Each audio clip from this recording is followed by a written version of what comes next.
what happens if the guard calls someone sniffing on? What are you going to say? What does happen?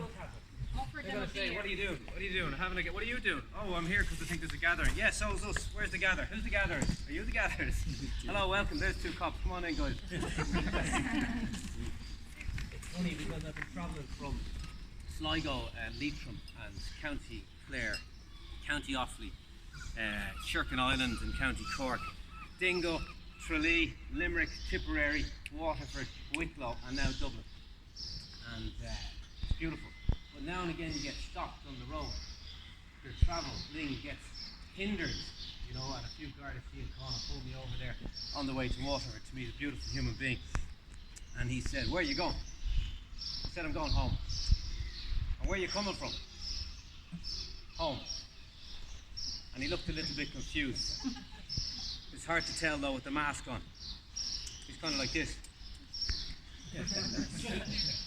And he goes, what do you mean? I said, well, I'm coming from home and I'm going home. And he goes, I don't understand. And I said, well, I was coming, you see, in Dublin I had a home, but then the restrictions happened and my business fell apart and there was no way I could pay the rent, so now I'm looking for a new home here in Waterford.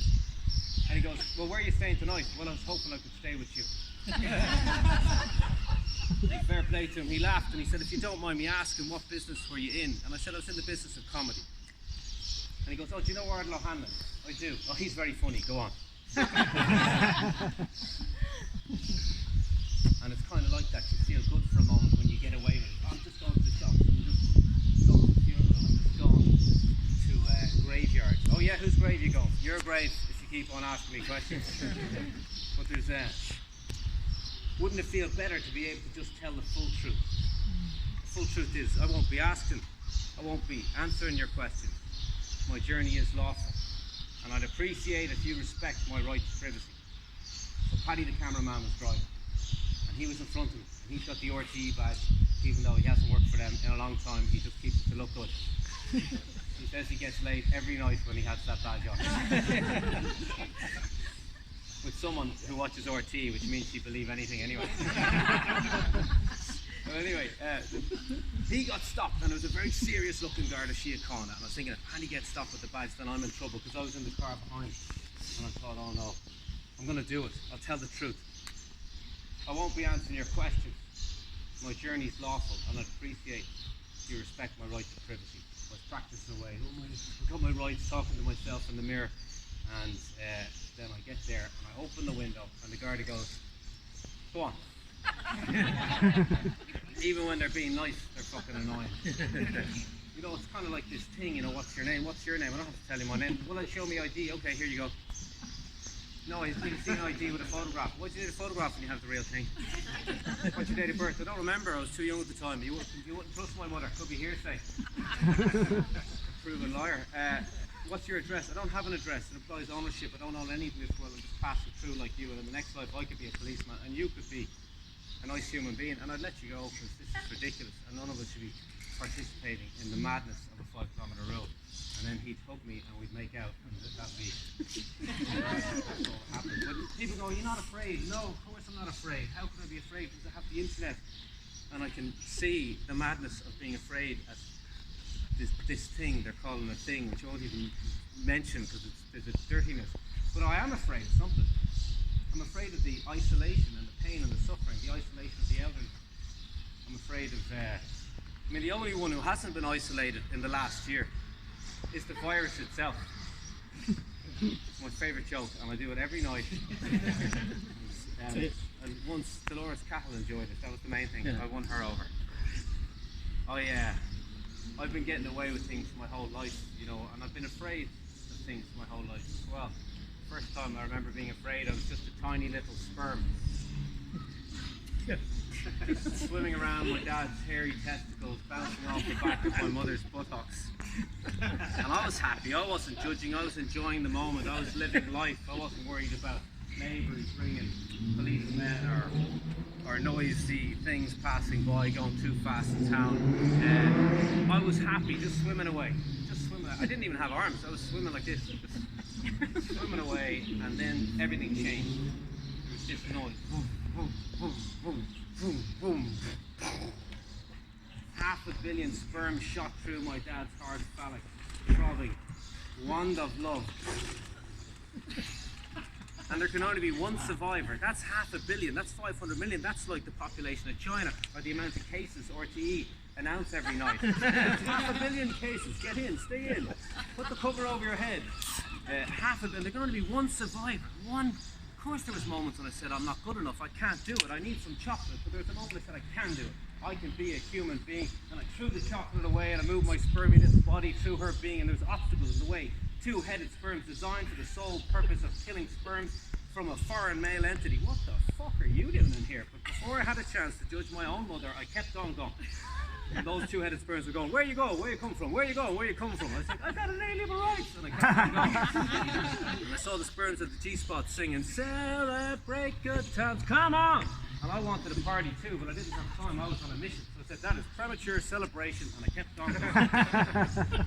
Saw the sperms at the fallopian tube going, wee! I was like, that's not wee, it's pre-cum. Too late, they died.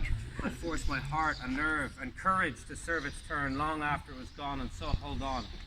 When there was nothing left inside of me except the will which said, hold on, and it came to the egg, and just before I touched it, 100 other sperms jumped on that egg. It released an enzyme, and they instantly died, sacrificed themselves for me, and that's when I said, if I become a human being, I'll do the right thing for humanity. Yes, I'll make mistakes, I'll be a banker and waste years of my life making money, but then I'll quit and I'll do comedy and I'll do a storytelling show and I'll put it together and I'll tour Ireland and we'll do it and we'll get a fake RTE cameraman and we'll record it in Dublin City, surrounded by people to prove that the Irish would never stoop so low to inform and snitch on their neighbours, and we'll do the show and we'll release it around Ireland and people will drop their fear and turn it into courage and laughter and love, and we'll change the consciousness of the country and we'll enjoy the rest of our lives in peace.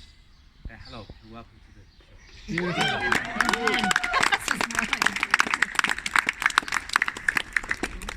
8 minutes later, we're all on the back of a paddy wagon.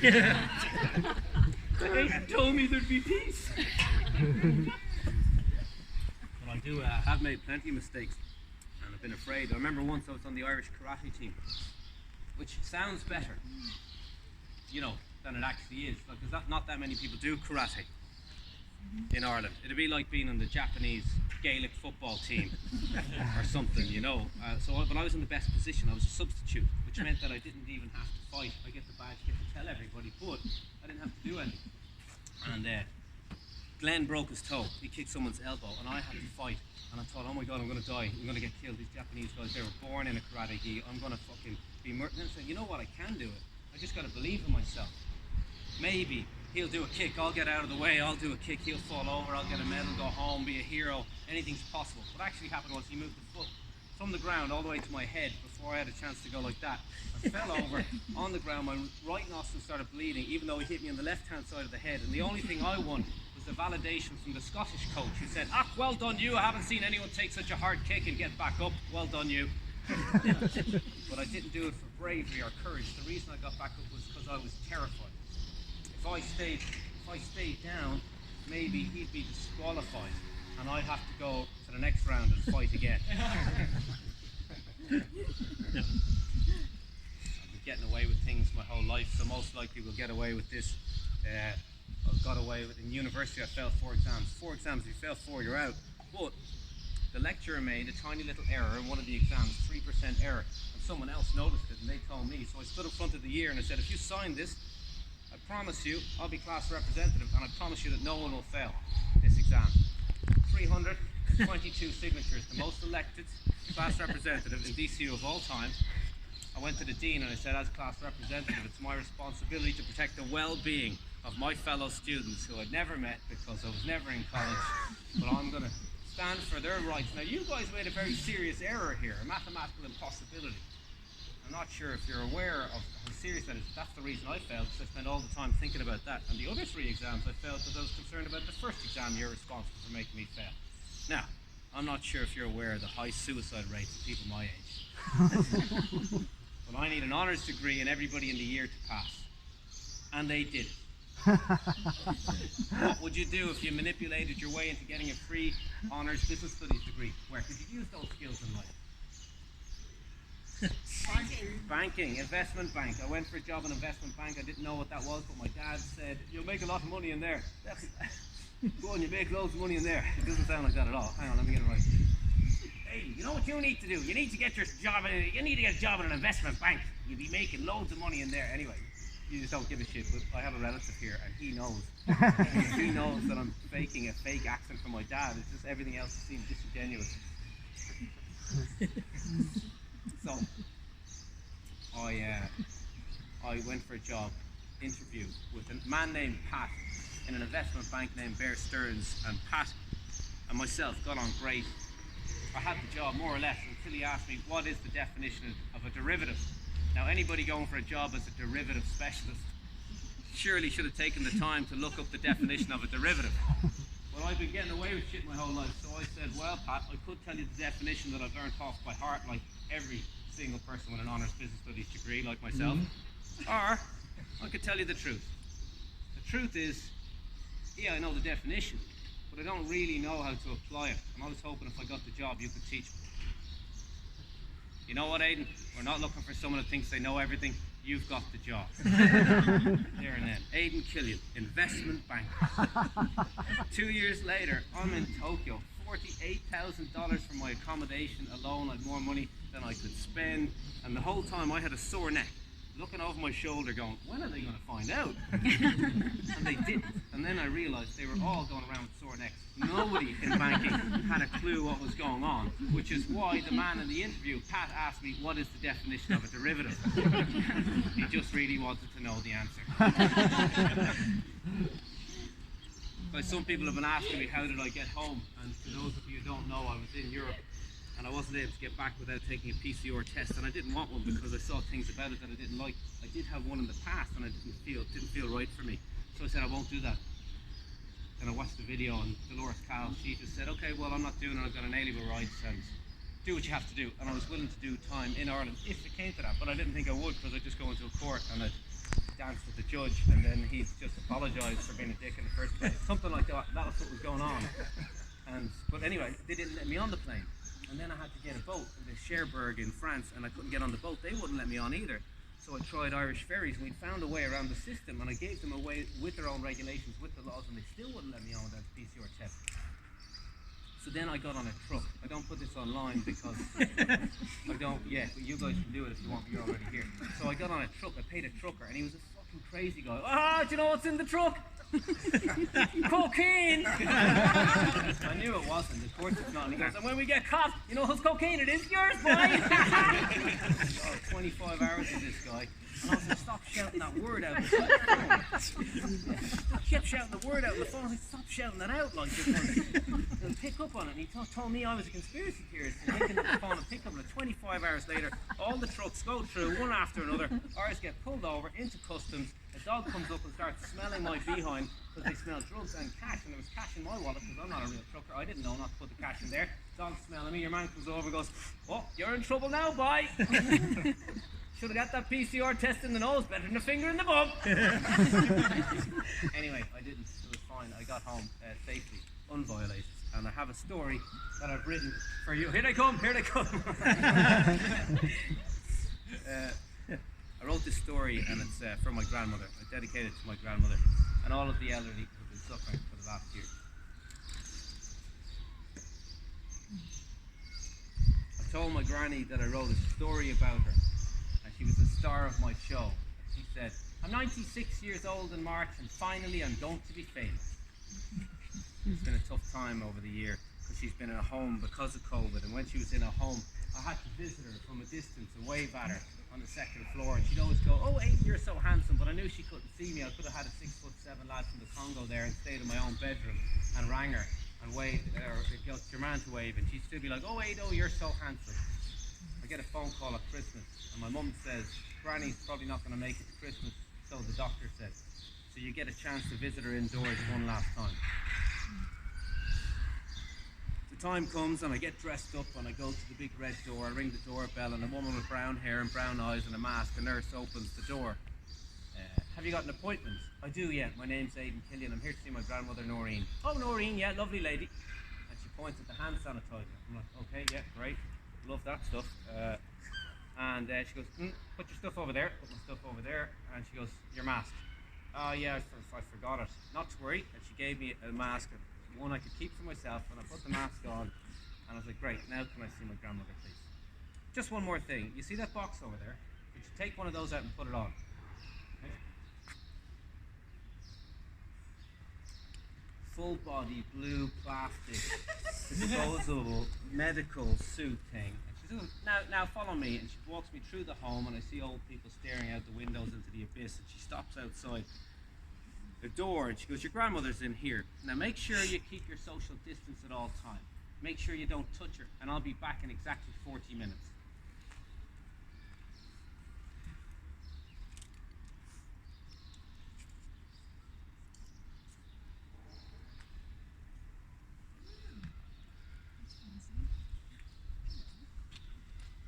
Hey, Granny.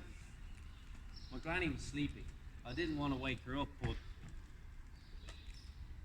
Granny, it's me, it's Aidan. And she wakes up and she asks me for a cup of tea, so I look for the cup of tea. I can't find the kettle because I've never been there before. And I asked her where it is, and she goes, oh, it's in the kitchen, where it normally is. Why don't you ask one of the other nurses? I was like, wow, she didn't recognize me because she thought I was a nurse. I was like, no, Granny, I'm not a nurse, I'll get you a cup of tea, but it's Aidan here, it's your favourite grandson. Oh, little baby Dano, it's so good to see you. I haven't seen you in so long. I hope you're not fighting with your sister every day, and I hope you're ringing your mother and going to mass and saying your prayers. I've been praying for you every day. She told me that she liked it in there. She liked one of the nurses anyway. And we talked for a little while, and I got her a cup of tea, and then she stopped and she did that thing that she's done so many thousands of times before in my life. Little baby Dan, how are you? Well, Granny, not great to be honest with you. It's mad out there. Businesses, cafes, bars, everything's shut. There's 5-kilometre rule. You can't go out, you can't gather, you can't protest. Our own family are participating in the madness. They believe everything in RT going around with things on their face, and like my business, I can't even do gigs anymore unless it's with a bunch of anarchist weirdos that'll turn up to any old venue. Oh, Granny, sorry, I shouldn't be complaining. It's just this thing on my face. It really upsets me. Dano, did I ever tell you the story of the Fomorians? The Fomorians, Granny? Yeah. You did when I was young, when I used to sit on your knee. Do you want me to sit on your knee now? I should have put you across my knee a long time ago. Yeah, I remember the Fomorians. You told me about the Fomorians. It was the Fomorians and the Tuatha Danann, and the Tuatha Danann were gods. Every woman was a queen, and every man was a king. But the Fomorians, they believed that everybody should follow King Balor. King Balor of the evil eye, he'd open his eye and whoosh, he'd kill any man, woman or child in this country. He was worse than the Black and Tan. There in that room, my grandmother went to tell me, as I stayed there in my medical suit, she was in that little seat. She went on to retell me the stories that she told me so many times before about Irish mythology. Do you guys know the story of King Balor? Yeah, some of you do? Okay. Does anybody not know the story of Balor? Yeah. Okay, I was thinking you can't all know. That's impressive. I know bits of it, all right. But, Balor was a big, huge giant, and he'd one eye, and he'd just open his eye, and he could kill any man, woman, or child in the country. And they say nobody could touch him, nobody could kill him. He was invincible, except so it was foretold that he could be harmed by a male that came from his own seed. So you can imagine how nervous he was when his wife was giving birth. To be fair, she was probably a little bit nervous herself. But imagine how happy he was when he held his daughter, little baby Etnu, and he held her finger in his hand and he smiled for a moment. But then his advisor said, Balor, King Balor, yes, this is a female and she can never harm you, but one day she could grow to become a woman and give birth to a male, and that could be the end of you and everything you've built. Nobody will harm my child. He suggested that they were going to build her a castle, a palace, made of crystals on Tory Island. And she'd have 13 female advisors and everything that she ever wanted. And so it was. Crystal Palace was built in Tory Island. There was 13 female advisors, and she grew up a happy child, a happy young girl, smiling and laughing and playing games, learning how to play the harp, singing, doing all the things a young girl would love to do. But as she grew a little older, she heard the women giggling and talking about men, and she said, "What are they?" "Shh, with your silly nonsense," they'd say. And then she started dreaming about a tall woman with broad shoulders and hairs on her chin, flat-chested, and she asked about her dreams, and they said, "Shh, with your silly nonsense." And so she learned to listen without being heard and dream without ever uttering a word. And in this story, there's also a man who had a dream, a man by the name of Aidan Killin, one of the kings of the Tuatha Dé Danann. Now, Aidan Killin had a dream where King Balor fell down on the ground in a pool of his own blood. And as soon as that happened in the dream, then he'd see the curious green eyes of a woman. And he'd wake up, look at his pajamas and go, "Ah, shit, not again." He couldn't take the shame of it anymore. So, by the way, that's not my grandmother's version. He washed his pajamas and he went to the druidess. And the druidess, the wise old druidess, said, "This isn't any dream. This is a prophecy. One day, Ireland could be free." He said he'd do anything to free Ireland. And she said, "Good, because you're going to have to dress up like a woman. I'm one of the kings of the Tuatha Dé Danann, and you want me to dress as a woman? Never." So the next day, he's in a pretty little dress, in a boat, with the druidess on the way to Tory Island. The druidess puts her head back, and the blue skies went grey, and the clouds came thundering down, waves crashed off the boat, and as they reached Tory Island, she shouted, "We're two lost women. Help, let us in." And the 13 advisors sent Etnu, who's now a young lady, to her room for safety, and they brought food for the guests. And then the druidess put her head back again and sent them to sleep, looked at Cian and goes, "What are you waiting for?" "Just finishing the chicken wings." "Go on." And so he went up the stairs and he got to Etnu's door and he went to open it, but he stopped and knocked. She opened the door and he saw her curious green eyes. And he went to speak, but the words were gone. But she took his hand, went into her room and sat on the bed. Now, there's two versions of what happened next. There's my version or my grandmother's version. Which one would you like? Both. Well, mine was a little bit like the sperm bit earlier on. And my grandmother's would be the nicer version. Hers was, "That's nice, they got married." And the Holy Spirit came down upon them, and 9 months later she gave birth to a beautiful baby boy named Luke. And she held that baby's hand in her hand and she smiled until she heard boom, boom, boom. Balor was climbing the stairs 4 steps at a time, and you could hear the women screaming as he ushered them aside with the palm of his hand, and when he got to the door he squeezed his fit through, ripped the baby from his mother's breast and flicked it out the window. Splash, it hit the sea, sinking down and down and down, but slowly came back up when the water opened like a little pillow of water and moved its way to the shore, where the druidess held that baby in her arms before she disappeared into the forest. Granny, you were a bit like that druidess, you know, because you looked after me when I was young. I wouldn't like to be compared to some strange pagan woman now, thank you very much. But she was, you know, like she was, I mean, probably, I hope all of you have had the experience of having a grandmother in your life. It's very special. But my grandmother, from the day I was born, was always fully there for me, and all of us really. I think she had a way of making us always feel like the favourite. Like when I was 7, one of my first memories was my older sister was torturing me, like just pinching me for no reason, and I never fought back. But this day I did. It was my first day of standing up for myself, and I took a shoe and I threw it at her. She got out of the way and it broke the large glass doors in between where we were allowed and the good room. Yeah, I was terrified telling my grandparents, so I waited till Grandad was gone and I told my granny. And do you know what she did? She said, "Aidan, I know you never do anything wrong on purpose. Why don't you go over there to that cupboard and get yourself some sweets?" She wasn't a walkover either. Like, you know, when I was 10, I got caught without a bus ticket on the bus, you know, on the way to school. I don't think it's my fault. Could be. Mine's on as well. Oh, it's not.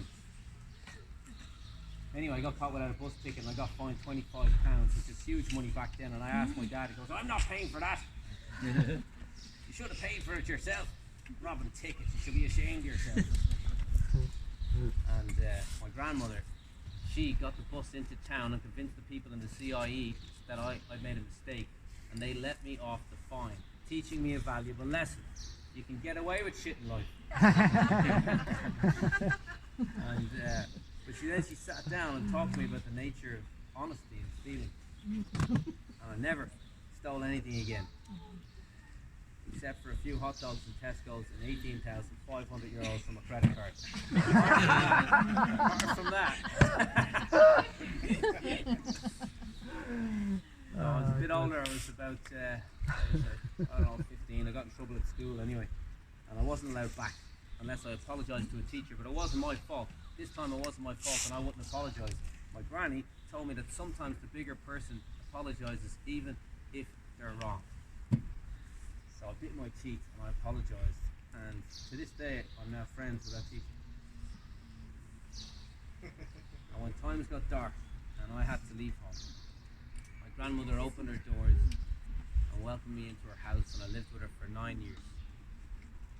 And living with a granny is great because she loves cooking scones and making potato pancakes, and all I have to do is clean up. But cleaning up for grannies is the best because, like, you know what I mean, they can't really see well, and it's just a quick old brush, like, you know, just and then she'd want me to go to pray with her. She was into prayer, and I used to say the decades in a row, so she'd say 5 and I'd just say 1, but it kept her happy. And she said I was the first one to pray with her since Granddad died, and she wanted me to take her to mass on Sundays. But the problem with Sundays is it's the worst day for, you know, young people, because it's like hangover day. So I'd be like driving with shaky hands, and I'd tell her I'll sit at the back because I was afraid of getting sick, and I'd just go at the back and I'd sleep where the Eucharist was, and I'd tell her I was praying to God. And well, one day the helper of the priest comes over and he says, you know, you have your back turned to the priest. That's a bit rude, don't you think? To which I responded, you can get a bit edgy when you're hungover. I responded, I was having a conversation with God that you just interrupted. It's a bit rude, don't you think? And when I told my granny, she wasn't annoyed. She just burst out laughing. So this baby Lou grew into be a fine, strong young man, and he stood at the gates of King Nua's fortress on the top of the hill of Tara. And he said, my name is Lou, son of Cian McKinty, one of the kings of the Tuatha Danann, son of Etnu, princess of the Fomorians, grandson of High King Balor of the Fomorians. I've come to speak to King Nua. Open the gates. Ah, now you want to speak to King Nua and you're a relative of Balor, our enemy. Hang on a second and I'll run down and open those gates. But they didn't open the gates. He said, my name is Lou of the Long Arm. Oh, you have a long arm now, do you? Oh, why don't you go into the forest there and make some use of that? They wouldn't let him in unless he had a skill that no other man or woman had behind the gates. And so he said, I can be a champion. But they had Ogma, the greatest champion in Ireland at the time. He said he could be a magician, but they had 3 of those. He said, I can be a silver maker, a gold maker, I can make weapons, I can be a carpenter, I can be a craftsman, a storyteller, a poet, I can be the cupbearer to the king, let me in. We have all of those too, goodbye. And they wouldn't let him in, but then he said, you know what, if you have one person in there who could do all of the things I mentioned, well then I'll walk away and not come back, but if not, open the gate. Open the gate, said King Nua standing behind him. The gates were open, he came in and they tested him. He had to play chess against their best player, and he won 9 times in a row. And then they threw a rock. Ogma threw a rock at him. A rock, I don't know if you've seen them, they're in Moitura and Sligo, giant rocks like as big as this. So some people say the glaciers left them there, others know the truth, they were left there by the giants in the fight. And anyway, he caught the rock and he threw it back just as far. He's got brains and strength, said King Nua. Led him into the courtroom, and when he was in the courtroom he told stories to the sound of laughter. And when he played the harp, in between the notes you could hear a silence where the only thing that could be heard was the sound of tears rolling down the faces of men. And when he spoke an ancient language, the oldest of the Druids bowed. And King Nua did something that maybe no king had ever done before, or maybe ever since. He went to take his crown and put it on the head of Lou. Stop, said Ogma and the other soldiers. Do not protest. This man has spoken with wisdom that the people of Ireland can benefit. Today, we will listen to him for this short moment in time as if he were king. And with that, he sat down and looked up at Lou on the throne.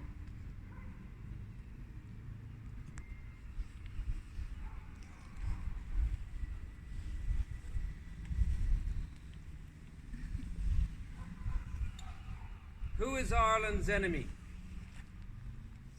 Not Germany nor Austria, not Russia, France nor Spain, but England. England of the wily words, the crafty, treacherous foe. 'Twas England scourged our motherland, 'twas England laid her low. Arise, O dead of Ireland, and rouse your living men, for the time has come for us at last to win our own again, to sweep the English enemy from hill and glen and bay, and in your name, O holy dead, our sacred debt to pay.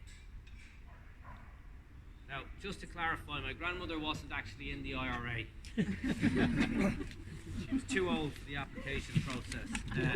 But in her defence, I know we're friends with the English now, like, you know, it's different, they're not our enemy now, but like, she came from a different time and a different place. Kishkane, County Cork, and their family go back hundreds of years.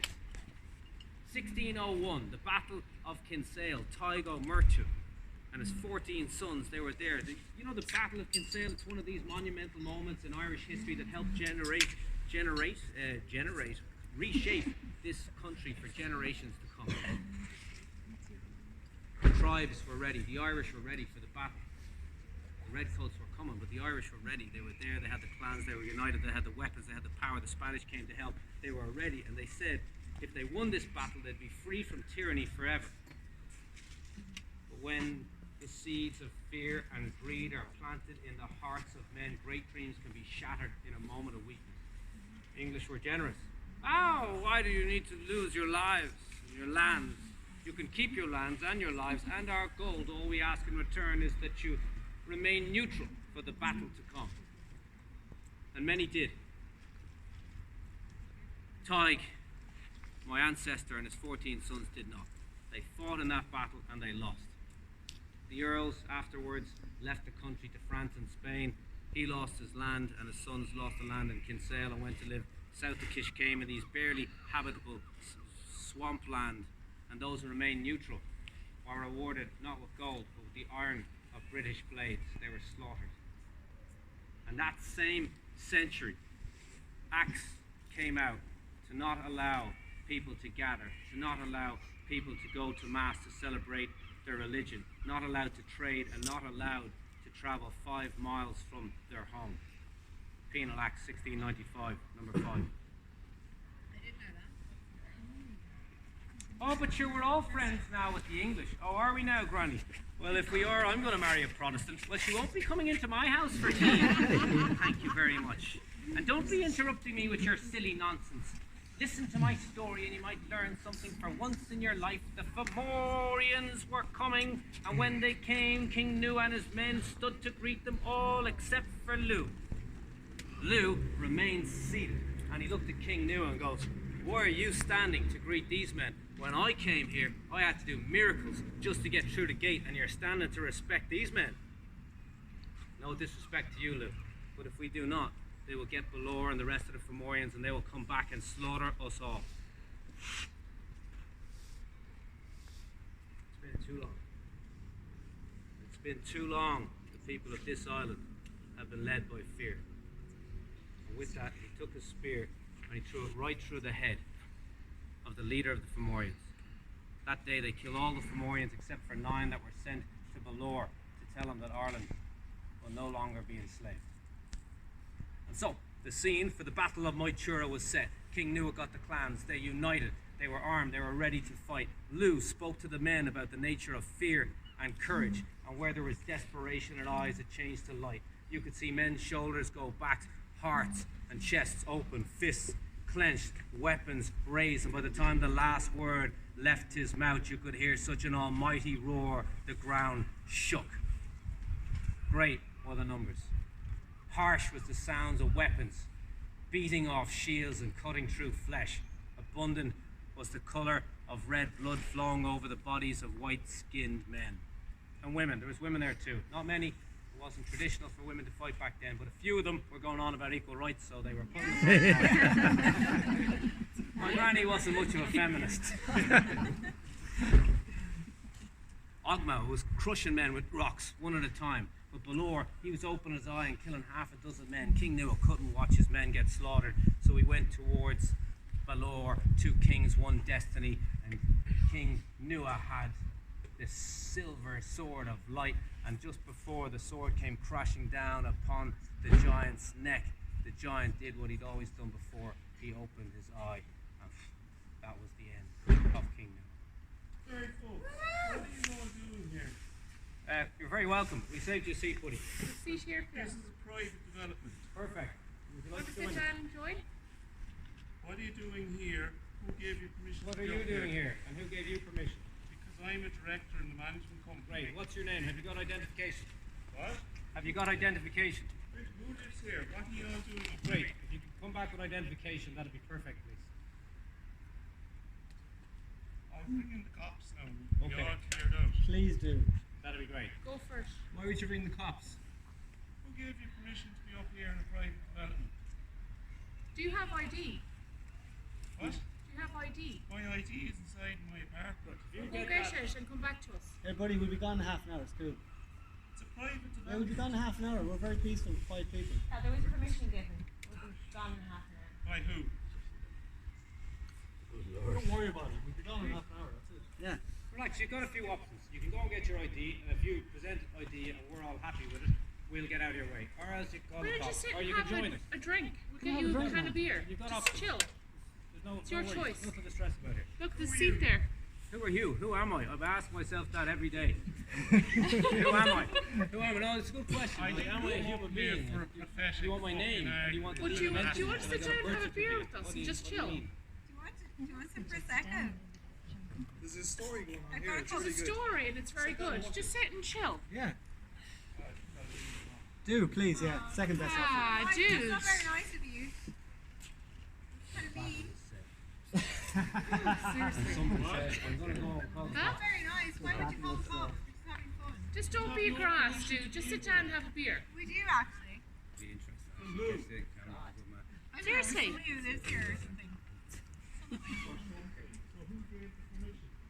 I give myself permission anyway. We're I don't all know. free individuals on this planet. We can give ourselves You're permission.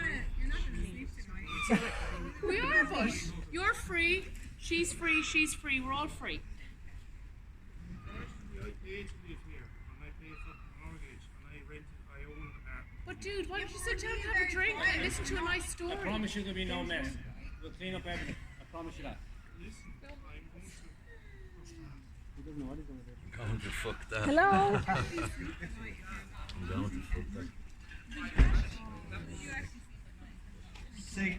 Say again? We're without a mask. Huh?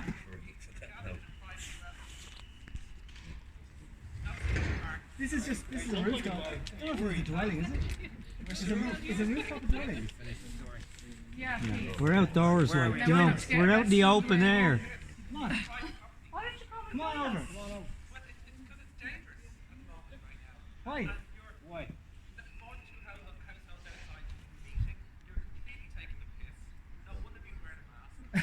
We're all free individuals. We're free.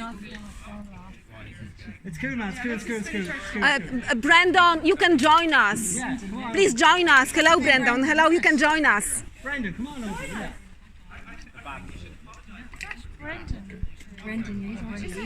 Yes, Brandon. Courtney. Brendan, we'll be gone soon, man. Don't worry. Come over and join us for now. We'll be gone in a few minutes. Right, right. All right. Thanks for your help. Gotcha. Thanks. All right. Thanks. Yeah, we're on to something. All right. Now we got a bit of fucking trouble for that one. His name's Aidan Killin. He's over there. Right, guys. I have to finish this story. That's the Ireland of today. Yeah. Jesus. The battle was set. Yeah, sorry. The battle set, and the women there, and they were dying, and Ogma, and then Nu was dead, and Lou, all of the men ran.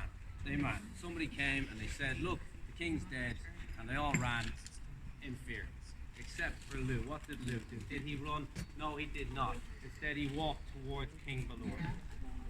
Until he was so close that he was standing in the shadow of the head of the giant. The only thing he could see was Balor, and when Balor opened his eye, did he look away from the evil? No, he stared right into the evil. He stared right into the evil, and he took his spear and he threw it through it, and Balor fell to the ground in a pool of his own blood, and he watched the Irishmen came back and they beat the Fomorians and they became free. Ireland was free. Is everything okay in here? Because you have to leave now in a few minutes, said the nurse. And I said, yeah, well, look, no, nurse, I haven't seen my granny in a while. Can I stay a few minutes longer? She says, well, I'm afraid you're going to have to go now because the rules are the rules.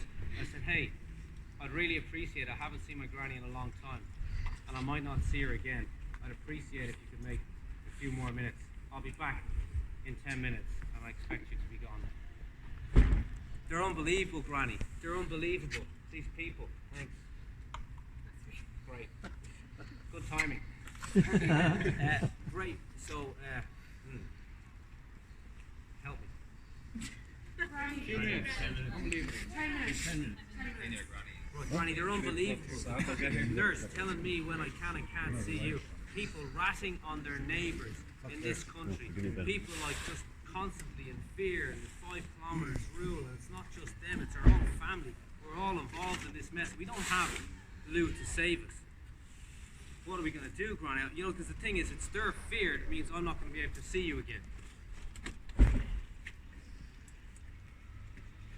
Little baby Dano, did I ever tell you about Bray? No, Granny, you didn't. I don't think we've got time for a story, to be honest with you. Well, Bray was at the battle too, standing there with Balor.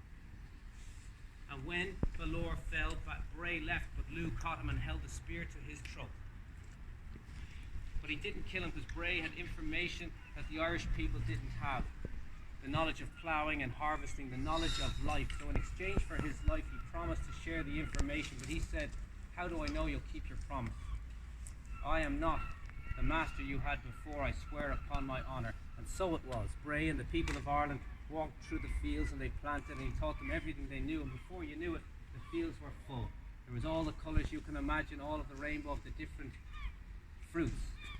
And they celebrated Bray and they laughed. But when Lou looked out the window, King Lou now, he saw them celebrating Bray, and he said in years to come they will remember his name.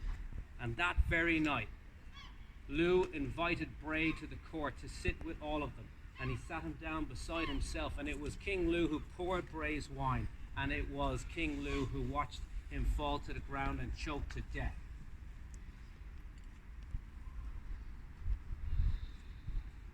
And you know what, Dano? He did it not with one eye like his grandfather, but with 2. In times of fear, it's important to remember the courage of our heroes, but also remember not to become our own enemy. Even in '96, my granny was still teaching me stuff. Unbelievable. She told me about Lou dying, how somebody betrayed him and he killed them, and then they got pissed off and they killed him, and she was talking about the cycle continuing over and over again, vengeance and hatred and anger. I think she was trying to compare it to Christ, because that's what she always did. But I said, Granny, listen, they told me you were going to die, because I've always had an honest relationship. They said you were going to die, and I was worried about you. And she said, oh, I'm okay now. But then she stopped, and I saw something that I'd never seen before in her eyes. Doubt. And at that moment, the nurse came in and said, time. I'm like, nurse, please, I just really need 5 more minutes with my grandmother. I'd really appreciate it. Okay, I'll be back in 5 minutes. Granny, do you remember when I was 15 years old and I lost my money on the way to the airport? I had all my money with me, £200 all rolled up like a little fat cigar. And I lost the money, and when I came back a week later, you said, don't worry about it. And I thought you were going to give me the money. But instead you said, we should pray to St. Anthony. And you brought me to the church and you lit the candles and you paid for it, which is good because I'd already lost enough money. And then you drove the car all the way to Ballymun and you had us looking bushes on the ground. I was tired and I said, please, Granny, can we go home? And then you got on your hands and knees and showed me how to look properly at 70 years old. And you went to the church and there was no sign up there, so you asked a person for help and they didn't find it, and then you took me to Spar and I felt like crying, please let me go home. And we went to Spar, they hadn't found it, there was nothing in the notice board, but then the other woman overheard us, and do you remember, Granny, she looked in the black bag and she found this little yellow note. And on the note there was the faded pencil, do you remember? And you rang it and there was this elderly couple. Do you remember how friendly they were when they brought us into their house? And how they sat us down for tea and biscuits in their sitting room. And then they handed me the £200. And on top of the fireplace, Granny, do you remember the statue? The large statue of St. Anthony. And that's the thing, Granny, because you never had any doubt. From the moment I lost that money, you knew we'd find it, because you always said that no matter what, we're guided by the hands of God. I don't know if she heard that last bit, because her eyes were closed. She was sleeping, I think, but I hope she heard me on some level. And the nurse came in and said, time. And so from 2 meters away, in front of the nurse, I said goodbye to my grandma.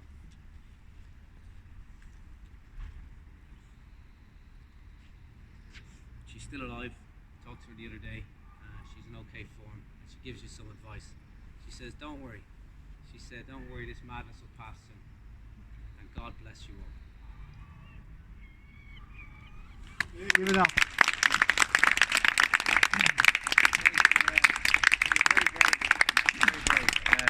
Thank you for being here. You're free to run, or you're free to go down to number 10, which is Aidan's house, and have a drink, or stay here. If you want to contribute money, I usually collect money. I leave it in the hat. If you have it, if you don't, it's my gift to you. And I'm going to do the 32 counties. Guys, I love you all for being here. Thank you very much. Well done, Aidan. Well done.